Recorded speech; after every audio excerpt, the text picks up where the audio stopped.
ไม่คิดอยากจะได้สิ่งที่ไม่ใช่ของตนหรือเราไม่มีทรัพย์ที่จะไปซื้อแบบที่เขาซื้อกันอยากได้อย่างนั้นสิ่งที่เราอยากได้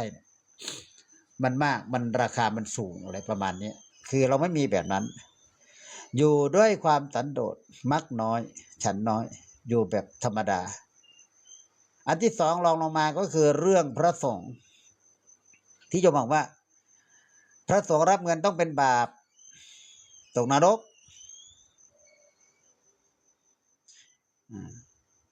และสมัยทุกวันนี้ทำอะไรขับเคลื่อนเดินกันด้วยเงินไม่ว่าจะเป็นพระไม่ว่าจะเป็นโยมขับเคลื่อนกันด้วยเงินไม่มีเงินมันก็เดินไม่ได้มันก็ขับเคลื่อนไม่ได้ทุกอย่างข้างพุทธกาลมี